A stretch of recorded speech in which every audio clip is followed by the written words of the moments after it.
원자력 기사 기출풀이 2011년 핵연료 및 핵화공학 1번부터 10번입니다. 풀이 영상의 지속적인 업로드를 위해서 구독 꼭 부탁드립니다. 문제 풀이가 잘못된 경우 고정 댓글로 안내하겠습니다. 댓글을 통해 추가적인 문제 풀이 해설은 하지 않습니다. 대신 영상을 시청하시는 분들이 댓글을 통해 의견을 나누는 것을 추천합니다. 고정 댓글에 기출문제 파일 다운로드 링크 있으니까 프린트해서 오세요. 1번 다음 중 마이너 액티나이드가 아닌 것은? 마이너 액티나이드는 초우라늄하고 비교를 해서 외워두면 좋습니다. 마이너 액티나이드는 사용의 핵연료에 존재하는 우라늄하고 플루토늄이 아닌 액티나이드 핵종을 말하고요. 초우라늄은 원자번호 92 이상인 핵종으로 자연에는 존재하지 않고 인공적으로 제작한 핵종이 됩니다. 따라서 플루토늄 같은 경우에는 여기 플루토늄이 아니어야지 되니까 마이너 액티나이드가 아니게 됩니다. 답은 4번 되겠습니다.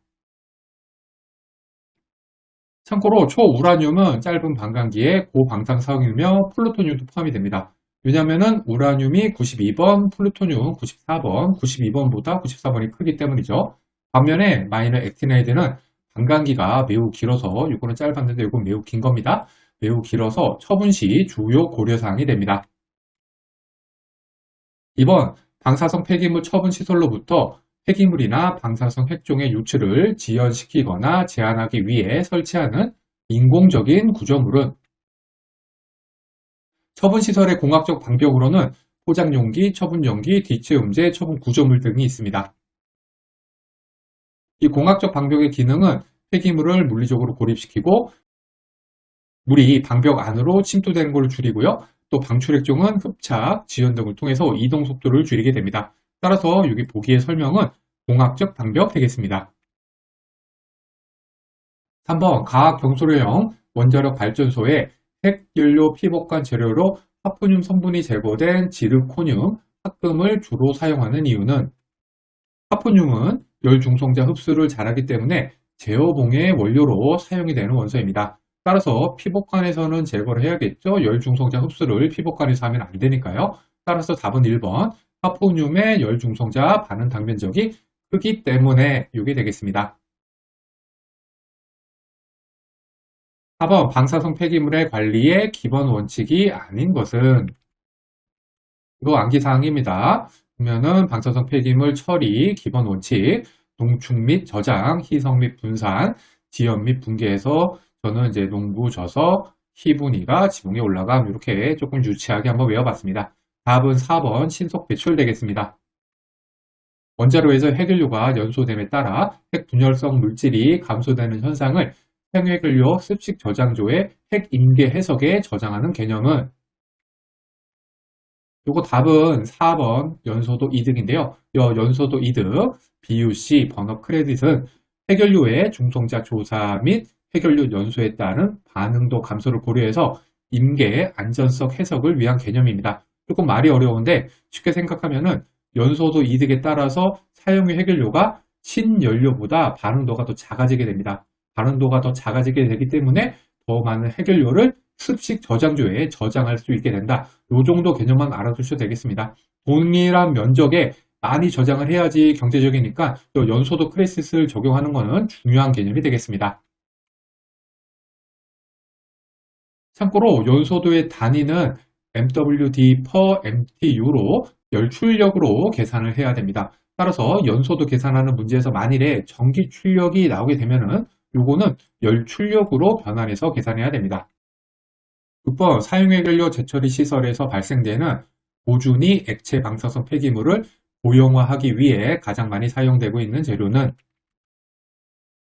이게 사실 원자력 기사도 트렌드가 있는데요. 요거 2011년이잖아요. 2011년 요거 때는 재처리 관련된 문제가 종종 출제되던 시기입니다. 솔직히 요즘은 자주 출제되지 않거든요. 아무튼 재처리 시 발생되는 액체 폐기물 같은 경우에는 보통 유리아를 많이 하고요. 재처리 시 발생되는 기체는 아이오다인, 크리톤 등이 있습니다. 따라서 답은 3번 되겠습니다.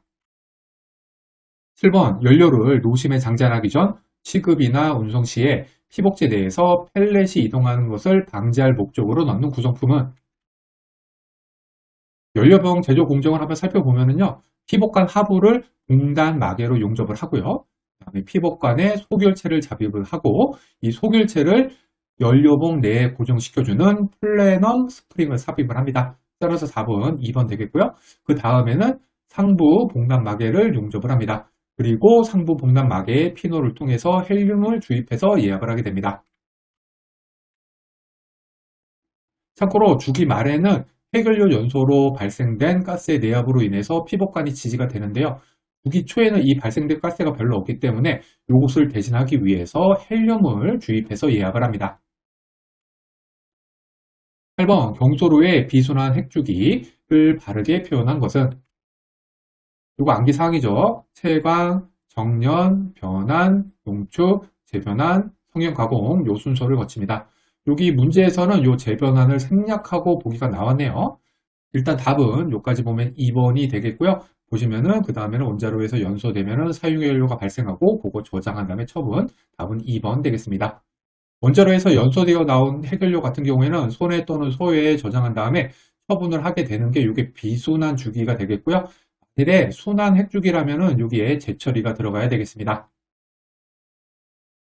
9번 선행 핵연료 주기에서 농축된 UF6를 UO2 분말로 만드는 공정은 8번에 이어서 또 핵연료 제조 공정 관련 문제입니다. 여기서 변환이랑 재변환 요거 한번 두 개 비교해 보겠습니다. 변환은 옐로우 케이크 U3O8 요거를 수소 불소화를 통해서 UF4 그린 솔트라고도 부릅니다. 요거를 만들고 그 다음에 다시 불소화를 통해서 UF6를 만드는 공정입니다. 한마디로 옐로우 케이크가 UF6가 되는 공정. 재변환 같은 경우에는 농축된 UF6를 UO2 분말로 만드는 공정이고요. 공정에는 습식이랑 건식이 있는데요. 습식에는 AUC, ADU, 건식에는 개코, IDR, 유동치법 이렇게 있는데 요거 각각이 뭔지는 모르더라도 뭐가 습식이고 뭐가 건식이다. 아니면은 요거는 재변환 공정에 해당이 된다. 요거 정도는 알고 계셔야 되겠습니다. 따라서 문제는 UF6를 UO2 분말로 만드는 공정이죠. 따라서 재변환 답은 4번이 되겠습니다. 요거 앞선 재변환 공정이 구체적으로 뭔지는 모르더라도 요 순서만 알고 있다면은 요게 농축된 UF6를 뭐 어떻게 하는 거잖아요. 따라서 농축 다음에 있는 공정은 재변환이 되겠죠. 따라서 요렇게를 통해서도 답이 재변환인 것을 알 수가 있습니다. 10번 휘발성이 크고 보건물리 측면에서 중요하게 간주되며 핵연료 결함의 탐지에 사용이 되는 할로겐 원소 그룹의 핵종은 이거 생각보다 자주 기출되는 핵연료 결함 탐지에 대한 문제입니다. 먼저 운전 중 핵연료 손상 감지는 아이오다인, 할로겐 원소, 아니면은 크립톤, 제논 같은 불활성 기체, 알칼리 금속인 세슘 측정 및 전베타 감마 측정, 요거는 전 방사능 분석이라고도 부릅니다. 그 다음에 지발 중소재 검출, 요거를 통해서 핵연료 감지할 수가 있고요. 그 다음에 정지 후에 핵연료 감지하는 방법에는 초음파가 있습니다.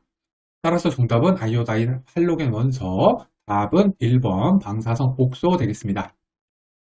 참고로 할로겐 원소에는 17적 원소들인 플로린, 염소, 브로민, 아이오다인 등이 할로겐 원소에 해당이 됩니다.